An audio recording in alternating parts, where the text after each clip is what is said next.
அஸ்ஸலாமு அலைக்கும். அல்லாஹ் போதுமானது.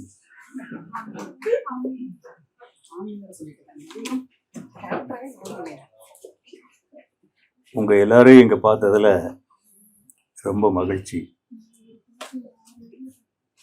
இதுக்கு காரணம் இந்த பாய் தான்.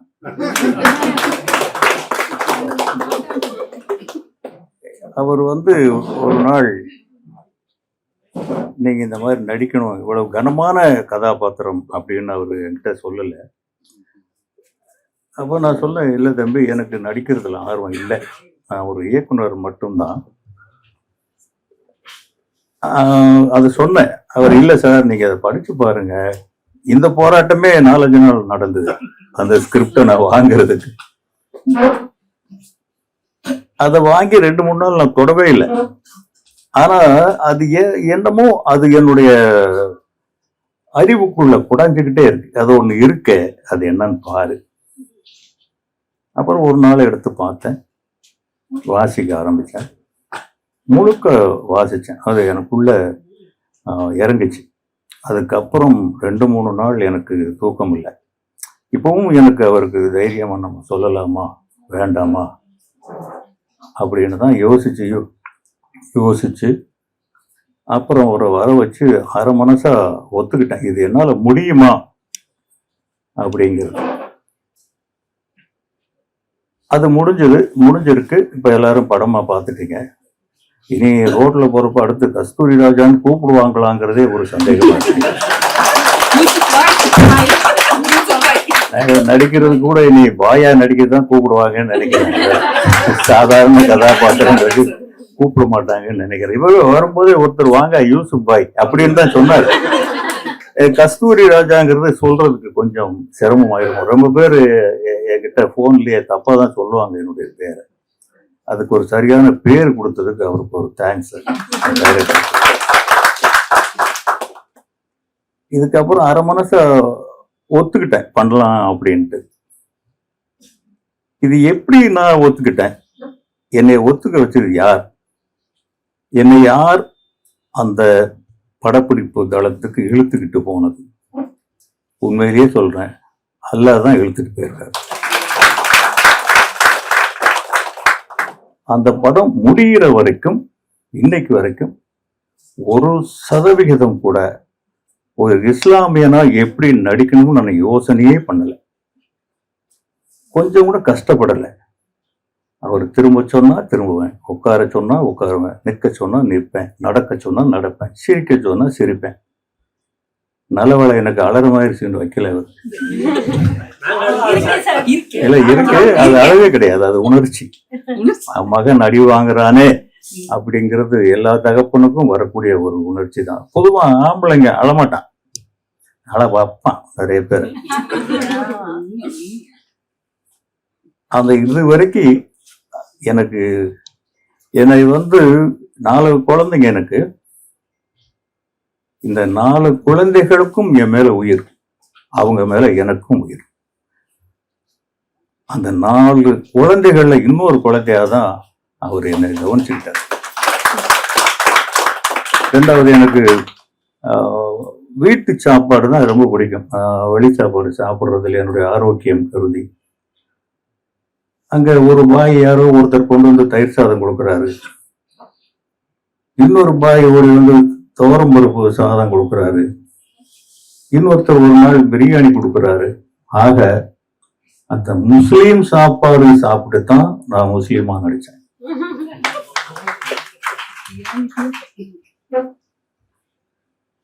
இந்த அளவுக்கு இந்த படம் வரும்.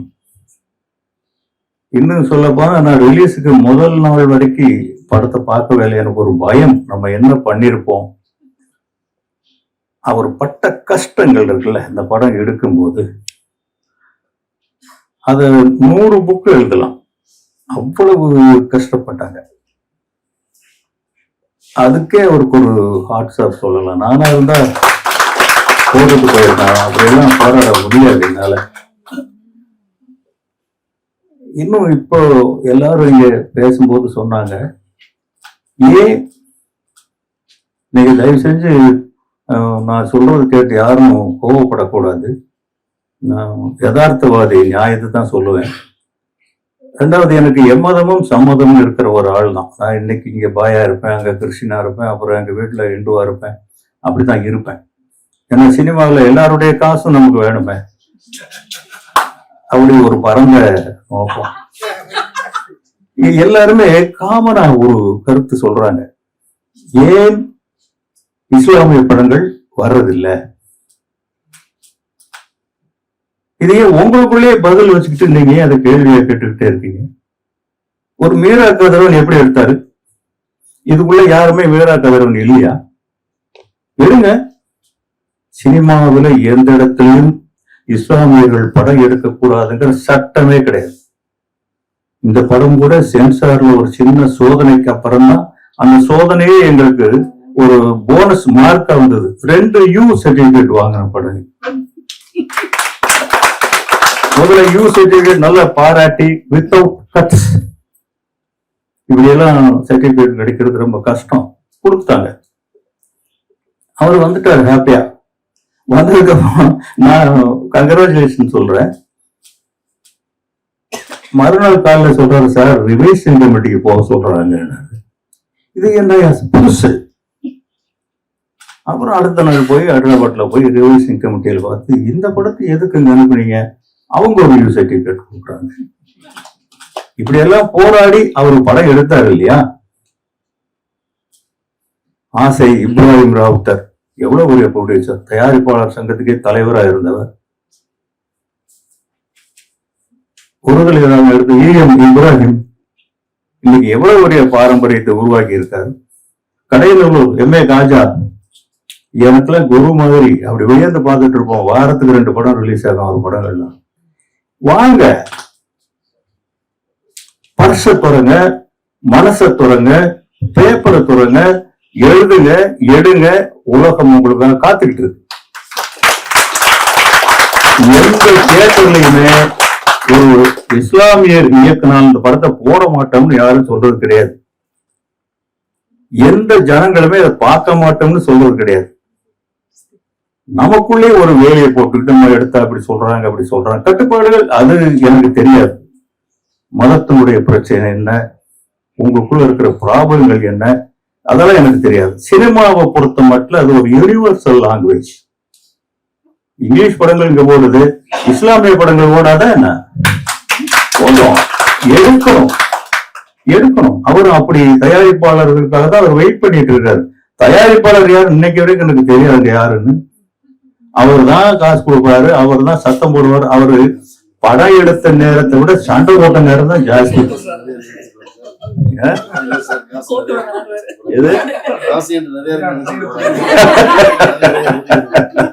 அவர்கிட்ட காசு இல்லையா?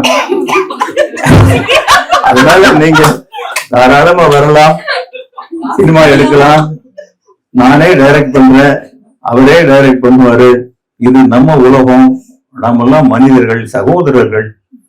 நான் எப்படி இந்த இஸ்லாமிய படத்துல வந்தேங்கிறதுக்கு ஒரு சின்ன உதாரணம் என்ன, நான் பிறந்தது தேனி மாவட்டத்துல மல்லிகாபுரம்ங்கிற ஒரு சின்ன கிராமம். ஒரு 50 வீடு 60 வீடு இருக்கும். ஹாஜி கருத்தராவுத்தர் ஹவுதியா காலேஜ், அதுதான் எனக்கு கண் கொடுத்தது. எனக்கு தெரிஞ்சு இந்த ஹபீபி அன்னைக்கு எனக்கு வந்திருக்குன்னு அர்த்தம். சென்னைக்கு வந்தோம். யார் எனக்கு படம் கொடுத்தா? என் இஸ்லாமிய கடவுள் ராஜகிரண்.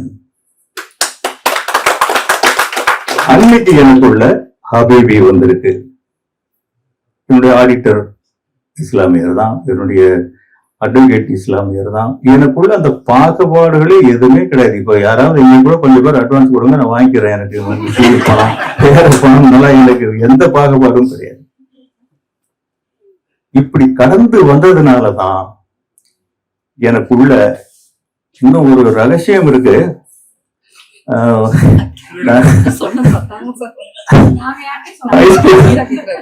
இவ்வளவு பேர் வச்சுக்கிட்டு சொல்லி நீங்க யாருன்னு சொல்லுவாங்க. நான் முதல்ல சைட் அடிச்ச பொண்ணு ஒரு இஸ்லாமிய பொண்ணு. அது எப்படின்னா, நான் இருந்த வீட்டுக்கும் அவங்க வீட்டுக்கு நடுவுல எப்படியோ 2 பேருமே திட்டமிட்டு ஜன்னல் வச்சிருந்திருக்காங்க. அந்த பொண்ணு என்னை பார்க்கவே பார்க்காது. நாம இங்க இருந்து அது வழியா பார்த்து அங்க இருந்து ஆரம்பிச்சிருக்குது இந்த ஹபீப். அதுவும் அப்படிதான் சொல்றாரு. அது காதல் சம்பந்தப்பட்ட வார்த்தை மை டியர் அப்படின்னு ஒரு வழக்கம் சொல்றாரு. இவ்வளவு எனக்குள்ள இருக்கும்போது இந்த கதாபாத்திரம் எனக்குள்ள வராம எப்படி போகும்? உண்மையில நான் எந்த இடத்துலயும் சிரமப்படலைங்க. அவருமே இதை பண்ணுங்க இது இஸ்லாமியர் மாதிரி இல்ல, இது இந்து மாதிரி இருக்குன்னு ஒரு இடத்துல கூட அவர் என் மேல் சந்தேகப்பட்டு என்கிட்ட சொன்னதே கிடையாது. இன்னொன்னு இருக்கு, நான் முழுசா சினிமாக்காரன். நீங்க இந்த இடத்துல ஒரு 50 கோடி என் கையில கொடுத்து ரியல் எஸ்டேட் பண்ணுன்னு சொன்னா கூட அடுத்த நாள் போய் சினிமா எடுத்து அதை காணாம போட்டுட்டு தான் அவங்க நிற்பேனே தவிர எனக்கு வேற தொழில் பண்ண தெரியாது.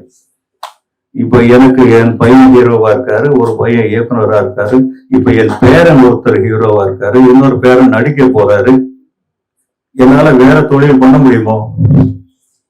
எங்க வீட்டுல பயங்கரமான சட்டம். எனக்கு இங்க நிக்கிறதே ரொம்ப பெரிய ஒரு வட்டத்துக்குள்ள செதறி வந்துதான் நினைக்கிற. அவருக்கு தெரியும் மீரா கதிரவங்க எல்லாம் இன்னைக்கு மொபைல் சுவிட்ச் ஆஃப் பண்ணி இருக்கிறதுனால இன்னும் தொந்தரவு இல்லாம இருக்கு. இல்லாட்டி போலீஸ் ஸ்டேஷன் கம்ப்ளைண்ட் வரைக்கும் போயிடும் அவரை காணணும். அந்த அளவுக்கு ஒரு கட்டுப்பாடு போதும். உழைச்சது. என்னுடைய 4 குழந்தைகளும் அதான் சொல்றாங்க, உங்களுக்கு என்ன வேணும், எங்க போகணும், அம்மாவை கூப்பிட்டு ஆஸ்திரேலியா போங்க, அம்மாவை கூட்டிட்டு அமெரிக்கா போங்க, அம்மாவை கூட்டிட்டு ஊட்டிக்கு போங்க. இது அவங்க. எனக்கு ரொம்ப சந்தோஷம்தான். ஆனா அவங்க அம்மா பேரன் பேத்திங்கிற நினைப்பு விட்டுட்டு ஏர்போர்ட் வரைக்கும் கூட வரமாட்டாங்க. எனக்கு உயிரே என் விஜயலட்சுமி தான்.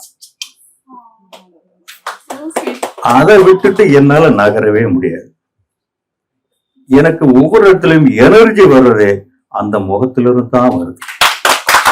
இதை சொல்றதுக்கு ஒருத்தமே கிடையாதுங்க. சத்தியமா 100% நான் பொண்டாட்டிதாசன் தான். இவ்வளவு கட்டுப்பாடுகளை மீறி அவங்க சினிமா பண்ணாமல் நான் வீட்டுல இருந்தால் பல கோடிகள் எனக்கு கொடுத்துருவாங்க. நான் சினிமா பண்ண போறேன்னு 1 பைசா கொடுக்க மாட்டாங்க. நிஜமா இன்னைக்கு 1 பைசா கூட வீட்டுல இருந்து எனக்கு கொடுக்கறது இல்லைங்க. அதுதான் உண்மை. அப்படி இருந்தும் அவர் கொடுத்த அந்த புக்கு அதை என்னை கிரியேட் பண்ணி படாத பாடுபடுத்தினாரு. ரொம்ப ஈவு இறக்கமில்லாத ஒரு டைரக்டர் தான் அவர். ரொம்ப படாத பாடுபடுத்தினாரு. மரியாதைகள் பெர்ஃபெக்டா. அந்த மரியாதை தான் முதல்ல 8 நாள்னு கேட்டாரு. பரவாயில்லையே, ஒரு 8 நாள் தானே கேட்கறாங்க, போய் பண்ணிடுவோமே. அப்புறம் இல்ல சார் ஒரு 4 நாள், 12 நாள், அப்புறம் அது 18 நாள், ஒரு 40 நாள் இருக்குமா? இந்த 40 நாளை எடுக்கிறதுக்கு 3 வருஷம் ஆச்சு. எங்க வீட்டுல எங்க பசங்களுக்கு எல்லாம் சந்தேகமும் வந்துருச்சு, அப்பா எங்கேயாவது சின்ன வீடு வச்சிருக்காரா, அப்பா போயிட்டு வர்றாரு, என்னப்பா கதை, என்னம்மா அம்மா அப்பா எங்க போறாரு, ஏதோ நடிக்க போறாராப்பா, என்ன படம், ஹபீபியா, அவங்களுக்கு அப்படின்னா என்னன்னு தெரியல. அந்த அளவுக்கு அவர் பட்ட கஷ்டங்கள் எனக்கு ஒரு உந்துதலா இருந்தது. இந்த படத்துக்கு நம்ம ஏன் சப்போர்ட் பண்ணக்கூடாது? நல்ல படங்கள். நான் ஒரு முழுமையான கலைஞன். டைரக்டர்களை சந்தேகப்பட மாட்டேன். அந்த பேப்பருக்கு அவர் தான் சொந்தக்காரர். என்னைக்கோ ஒரு இடத்துல ஒரு இரவுல ஒரு நாள் அவருக்கு அது உதிச்சிருக்கு. அதை உருகி போட்டு போட்டு போட்டு எழுதி அதுக்கான முகங்களை தேடி எப்படிதான் அந்த முகங்களை தேடினாரோ அது அல்லாஹ்வுக்கு தான் வெளிச்சம். அவ்வளவு பேரையும் தேடி கண்டு ஒருத்தரோட அதுல இஸ்லாமிய முகம் தவிர வேற முகம் இருக்காது, இன்க்ளூடிங் மைசெல்ஃப். எப்படி என்னை அவர் செலக்ட் பண்ணாருன்னு எனக்கு தெரியாது. எவ்வளவோ மறுத்து பார்த்தேன். அதுக்கப்புறம் அவர் அனுப்புனாலும் போறதுக்கு நான் தயாரா இல்லை. அந்த அளவுக்கு ஆயிடுச்சு. அந்த கேரக்டர் மேல ஒரு இது வந்துருச்சு. அதுக்கு அப்புறம் தான் இந்த படத்துக்கு நம்ம ஏதாவது செய்யணுமே அப்படின்னா தியாகம் தான் செய்யணும். அவர் எப்போ கூப்பிட்டாலும் போவேன். சில நேரம் 7 மணிக்கு ஷார்ட்ன்ட்டு 10 மணிக்கு வைப்பாங்க, 10 மணி ஷார்ட்ன்ட்டு 5 மணிக்கு வைப்பாங்க. இரவுகள் நிறைய என்னை கஷ்டப்படுத்தலன்னு நினைக்கிறேன். நைட் ஷாட் நிறைய எடுத்துருக்கோமா, சீக்கிரமா அனுப்பிடுவாங்க அப்படின்னு நினைக்கிறேன். அது கூட எங்கேயும் போய் தான் சொல்லுற என்னமோன்னு தெரியல.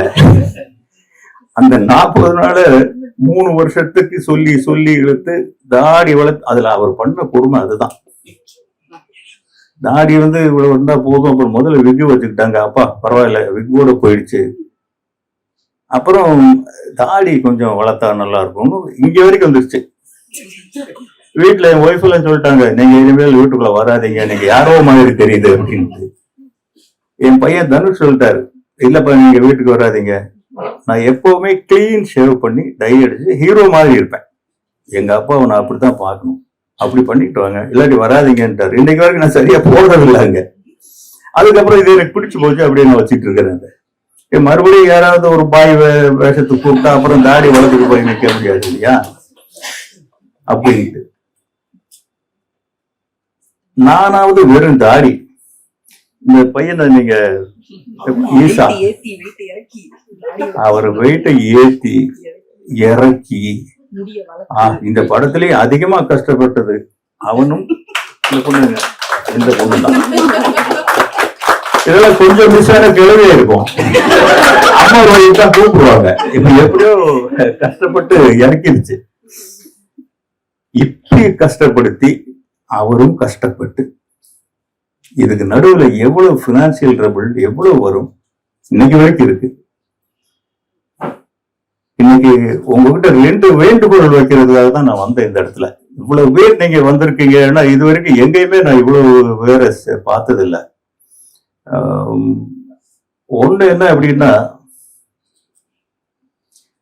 நீங்க இந்த படத்துக்காக இந்த இடத்துல கூடி வெற்றி விழா அப்படின்னு போட்டிருக்கீங்க. ரொம்ப ஒரு மகத்தான ஒரு வார்த்தை. வெற்றிங்கிற ஒண்ணுதான் மனுஷனை போட்டு ஆட்டி படைக்குது. இந்த வெற்றி விழான்னு தோணுன உங்களுக்கு இந்த படத்தை இன்னும் வெற்றியட வைக்கணுங்கிற எண்ணம் வரணும் உங்களுக்கு. அந்த ஒரு கோரிக்கையை வைக்கிறதுக்காக இந்த இடத்துக்கு நான் வந்து எனக்கு நிறைய மீடியாஸ் இருக்கு, நீங்கள்லாம் போய் கொஞ்ச நேரமாவது இந்த படத்துக்காக டைம் ஸ்பெண்ட் பண்ணி ஷேர் பண்ணுங்க, விளம்பரம் பண்ணுங்க. நிறைய நாங்களும் நிறைய அவர் கூடவே சுத்திட்டு இருக்கிறார். இன்னும் எங்க வீட்டுக்கே போறதுக்கு டைம் இல்லை, அவ்வளவு சுத்திட்டு இருக்கு. நீங்களும் கொஞ்சம் போய் எல்லாம் இவ்வளவு பேர் சேர்ந்தா ஒரு பிரளயமே ஏற்படுத்தலாம். அது ஒண்ணு. இனி ஒண்ணுதான் அந்த நீங்க படம் எடுக்க வரக்கூடாது அப்படிங்கிறது. தயவு செஞ்சு வாங்க, நாங்களும் காத்துட்டு இருக்கோம். உங்க பணத்தெல்லாம் எப்படி இருக்குன்னு நம்ம பார்க்கணும். இப்ப நான் எனக்கு ஆரோக்கியம் கருதி 7:30 மணிக்கு மெடிசன் எடுக்கணும், 8 மணிக்கு டின்னர் சாப்பிடணும், 9:00 9:30க்கு நான் தூங்கிடணும். இல்லாட்டி எனக்கு பல இடங்கள்ல இந்த பிள்ளைங்க எல்லாம் ஃபோன் பண்ணுவாங்க. அதனால இந்த ஒரு அரிய சந்தர்ப்பத்தை உங்களை எல்லாம் பார்த்ததுல ரொம்ப மகிழ்ச்சி. எனக்கு உண்மையிலேயே ரொம்ப மகிழ்ச்சி. இன்ஷா அல்லாஹ் நம்ம எல்லாம் மறுபடியும் சந்திக்கணும். நன்றி.